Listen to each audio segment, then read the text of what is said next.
Well, good morning, Vero Beach. Welcome to the Financial Pulse. My name is Danny Howe, CEO of East Coast Tax and Financial Planning. Welcome, welcome. Hope everybody had a great week. We're still recovering from tax season. No, I'm just kidding. We're on to the next stuff. We had a really great, successful, busy tax season, and if you are on extension and you need help from our firm, part of our services that we offer are tax preparation services. We do bookkeeping, full charge bookkeeping, and financial statements for small to medium sized businesses as well. So if you find yourself scratching your head, wondering if you got the right accountant or not, or you'd like a second opinion, go ahead, give our office a call, 772-774-7970, or of course, you can go to our website, eastcoasttaxandfinancial.com, for more information or a book appointment there as well. Today I wanted to talk about a common theme that I've been seeing lately. Spring is in the air. A lot of people want to kind of do some spring cleaning when it comes to even their finances. And so a lot of folks have been coming in after tax season and wanting a review of their investments and our second opinion, or just want to make sure they're doing the right thing. And one interesting thing, as the economy's gotten better, the market's gotten better, people are doing a little better. And so I'm seeing gaps. I'm seeing where, folks will come in and they'll have a 401k. Let's say they're retired or they're getting ready to retire.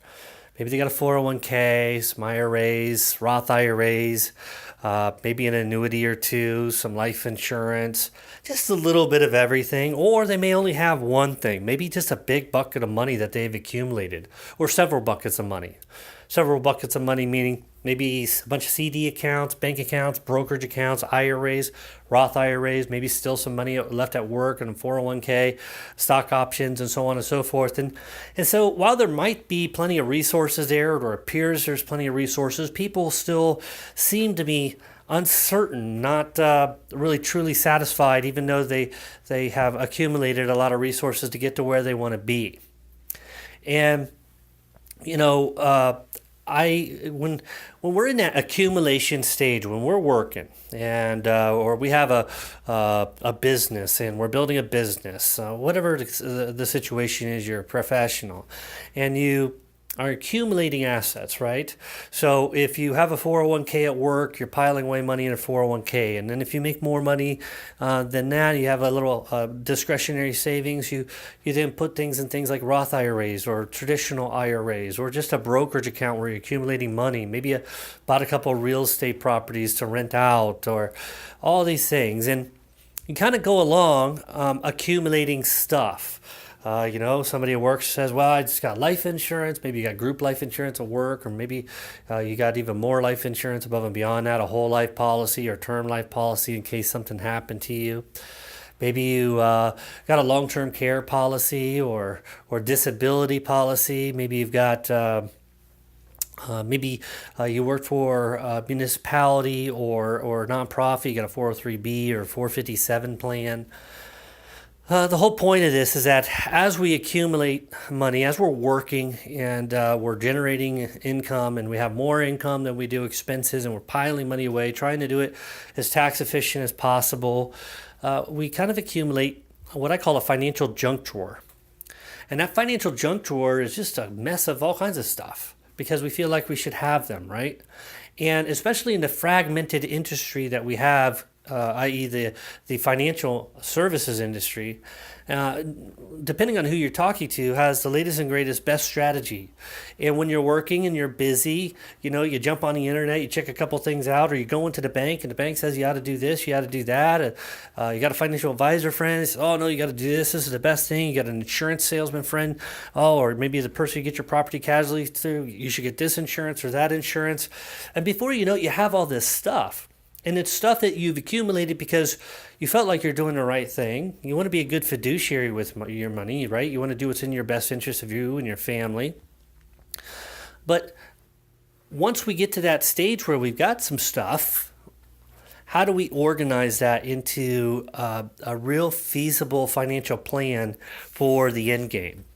Because what are we doing when we're squirreling away money? Just like squirrels do. They squirrel away nuts for what? Later. They squirrel it away for the winter. And for winter, for squirrels, right, they don't have a whole lot of resources for food except for what my wife is constantly putting out back, so they stick around. Right? They don't have much resources. They know that the trees are no longer going to produce what they need to produce as far as food's concerned in order for them to be able to make it through the winter, so they got to store up for later. And that's what we do. We know that, okay, well, if we want to have a dignified retirement, we have to squirrel away enough assets so that when we stop accumulating money, when the growth stops happening from just working, we're going to have to live off of our harvest, right? Off of what we've saved up. Simple stuff, but when we look at the complications of life and we look at finance and we look at the way retirement works and so forth, it gets a little bit more complicated than that. Because you could retire with a significant amount of dollars and feel very comfortable and satisfied for what you've been able to save, paid off the house or two houses or whatever, and have a really comfortable nest egg. Maybe you're one of the fortunate people that has a pension.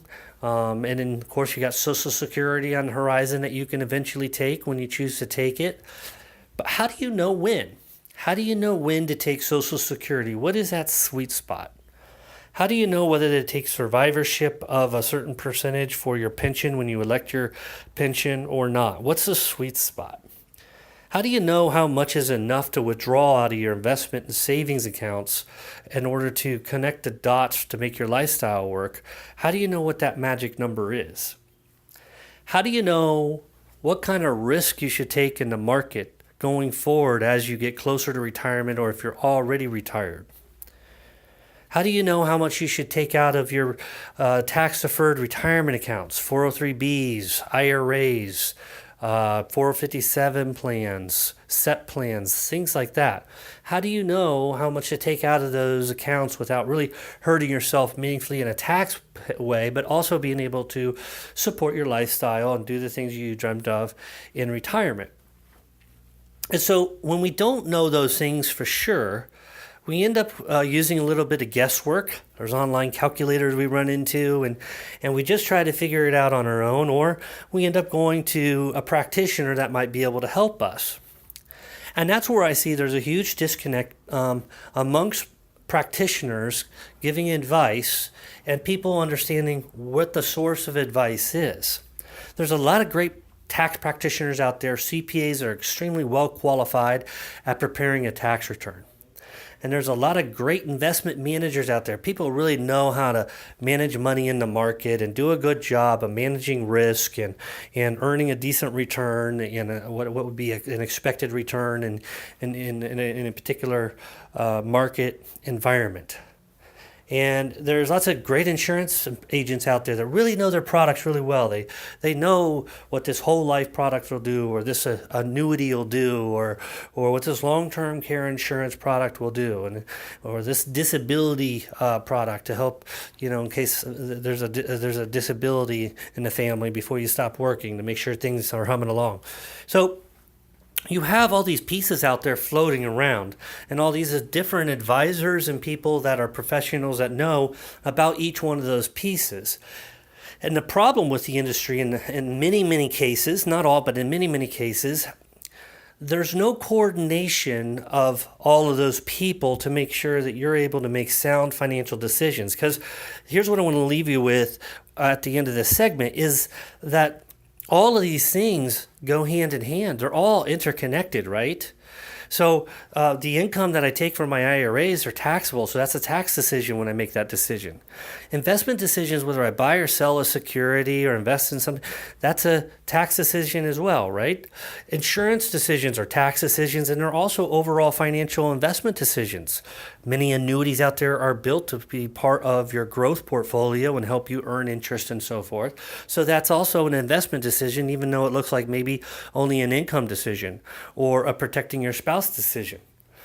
So there are several different things that go into all these different aspects of our financial lives that we don't even know about. We just kind of accumulate this stuff and we say, well, I think we got enough insurance for life insurance in case something bad happens. I think we're okay. Maybe we're even self-insured for long-term care. And I think we have enough money in IRAs. I think we got a good Social Security timing, but how do you know for sure? When we get back from this break, we're going to talk about the fundamentals of financial planning and how you can be put in, empower yourself to make good financial choices and have more control. I'm Danny Howes, Financial Pulse. We'll be back in just a bit. Well, welcome back, everybody, to the Financial Pulse Radio Show. I'm your host, Danny Howes, CEO of East Coast Tax and Financial Planning. It's a beautiful day here on the Treasure Coast. Taking a swig of my coffee there. But we are talking about basically something that I've seen as a common theme this year, and that is people are doing better, right? Which is great. The market's doing better. The job market's getting better. People's businesses are doing better. And as an accountant, I see that firsthand because I see what the numbers were last year, what the numbers are this year. And then as an investment advisor, because that's what we do here as well, I also see people's portfolios doing better, people coming in and they're not necessarily distraught over things, but they're like, okay, we got all this money, what do we do? Are we taking on too much risk or not enough, and so on and so forth. And so last segment, I talked a lot about kind of that financial junk drawer, where as we accumulate, as we're working and we're making more money than we have expenses for, we have to do something with that, right? And we get to that point, usually in our 30s and 40s, and we start to put money away in 401ks and traditional IRAs, Roth IRAs. We buy insurance policies to protect each other and ourselves. We go out there and we maybe buy real estate and we just get involved. And if you're a business owner, there's even all these other things that are outliers that can affect your overall financial life that can benefit and can also be scary stuff. So the crux of it is, and what I talked about at the end of the segment is, when you have all this stuff and you're getting close to retirement, you got one foot in the door of retirement, one foot out of the door of retirement, and you've got all these financial things, these instruments. Maybe you have some portfolios with one broker, and then you got a portfolio with the bank. Maybe you got some CDs. Maybe you got some Roth IRA. Maybe your 401k is still at your employer's place. Maybe you've got life insurance, a couple different policies, and long-term care and disability, and all of these things. You got it in this big shoebox, if you can kind of see that. And then now you're left up to trying to play financial planner for yourself, because most of those products and most of those things are gathered from various places, not just one, And so if we've gone to the insurance guy to get some insurance, and then we go to maybe a different insurance guy to get annuities, and then we go to we go to a brokerage house to get some portfolio management, buy some mutual funds or invest some stocks. Maybe we'll have our own little trading account. And then when we get close to retirement and in retirement, we got to figure out, how do we distribute this to ourselves? Because if we're finished accumulating, like I talked about in the first segment, if we're a squirrel, we're finished gathering all our nuts, and the squirrel's sitting there, the first snowfall comes, and you're sitting there, you go, okay, I now have to figure out how to make all these nuts last through the season, right?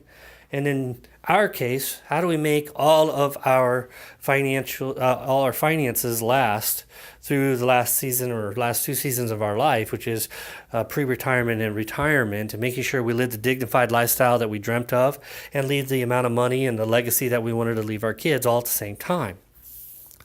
So that's a little bit more of a profound question than just, do I have enough? Because most people, if they work really hard and they save a lot of money and they've got a pension, Social Security, or even if they don't have those, if you've had a business and you've done really well for yourself, and you got a lot in your nest egg, it may feel like, yeah, I think we're okay. But then when it comes down to the nitty gritty of, we're no longer bringing money in, we're now going to have to start spending this money. How do we do that? How do we do that the most efficient way possible? How do we do it most tax efficient way possible? How do we do that by making sure we're not taking on too much risk?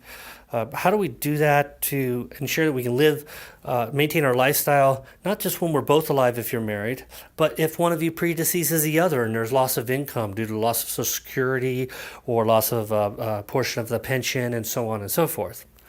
So it really doesn't matter whether you're pre-retired, you're in your 50s or even in your 40s, or if you're in your upper 60s and mid 70s. It's never too late to take a look at where you are now, what you have, how it works, and how it affects you. a financial inventory of everything that you have, and then how all those things work together. And that's the big thing. They're not independent of each other because they're part of your overall financial plan, whether you have a plan or not. If you have assets, if you have resources, you have insurance, you have a financial plan.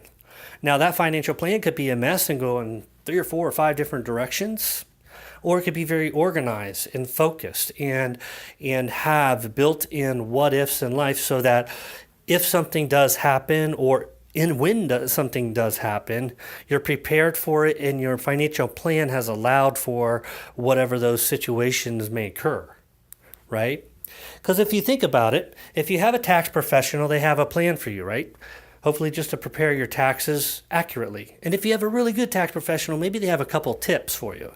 But what I find is most CPAs, most tax professionals are taught to record the past. That's all they do. They record the past. I've gone to school. I have a degree in accounting. I'm an enrolled agent with the IRS. We do tons and tons of tax returns here at East Coast Tax Financial Planning. We do bookkeeping, business consulting with professionals. And so I know through spending hours and hours of continuing education with accountants that most of them are focused on recording the past and accuracy, which is all very important. However, when it comes to tax planning, as a taxpayer myself, I want to know how to save on taxes in the future, not just how best to pay my taxes that's already happened. So being proactive in the tax world is very important. Well, how do they know to do that? The problem is that there's a huge disconnect between traditional accounting, CPA, and tax preparation work, to true financial planning concepts, because they simply don't have the licensing and the training to do, investments and those type of things. So their tax strategy and planning advice can be very surface, not very deep, because that's what their knowledge is in those areas. Same with the broker, right? So if you have a broker or a financial advisor or the investment manager that looks over your money, helps you choose investments and stock market investments, how do they know what the tax ramifications are of those decisions? How do they know what the tax ramifications are of your distributions from your IRA and retirement accounts? Fact of the matter is, most of the time they don't. Because why? They don't have a degree, or they're not qualified or formally trained in doing tax preparation and doing projections and analysis. So they have to rely on the accountant to do that. Same with the insurance agent. A lot of annuities have tax implications to them. So when you put money into an annuity and you invest, if it's not in a retirement account, there could be tax ramifications as a result of built up interest. That could be a smart decision or a not so smart decision. But does the insurance agent know exactly what the tax ramifications are as a result of that decision? And so you see where I'm getting with all of these things. Now, my question is, does your tax professional, your insurance professional, and your investment professional all get together every year and talk either on conference call or in an office talking about you, your money, and your goals? You, your money, and your goals. Do they even know what each other's names are? Do they even talk to each other during tax season? When you're making major financial decisions, do they reach out and coordinate with the accountant to have them run projections to make sure that whatever decisions you're making are the most prudent from a tax perspective, so that you're making the most logical investment decision that you can? Because we all would agree that we can't make money in this country, right? In most cases, without it going through Washington, D.C. first, right? If I make an investment decision to sell a stock, it's going to make a lot of money, a lot of profit for me. I don't get that money until it goes through the tax filter first, or I've got to pay a big tax bill on that money when taxes come due. And many times, because of the lack of coordination, you even have what's called the April shock and awe, where it's like, why do I owe so much in taxes? It's like, well, it looks like your broker or whoever's managing your money sold all this stuff, and so now you have a big tax liability. Well, I had no idea that even happened. So these are really important things, to coordinate all of those professionals and do what I call a financial board meeting. And that's really the crux of what we do here at East Coast Tax and Financial Planning. At East Coast Tax and Financial Planning, I'm an enrolled agent with the IRS. We are a full-service tax and accounting firm. We also are a registered investment advisory firm where we manage investments in the market.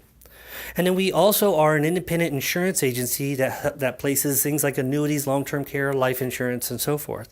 So we do that so that every single time we're making these major financial decisions and we're organizing that financial junk drawer, we're doing it through the tax lens, through the investment lens, through the protection and insurance lens to make sure that you're making the most educated financial choices and decisions that you can. Well, as always, we're late. So I'm Danny Howells for East Coast Tax and Financial Planning. Every single Thursday right here on your radio dial, Waxy, 10:30 a.m. Go ahead, tune in. Go to eastcoasttaxandfinancial.com. Give us a call, 772-774-7970. Make sure you're protecting that money, folks, but most importantly, make sure you know who and what you're protecting it from. We'll talk to you next week.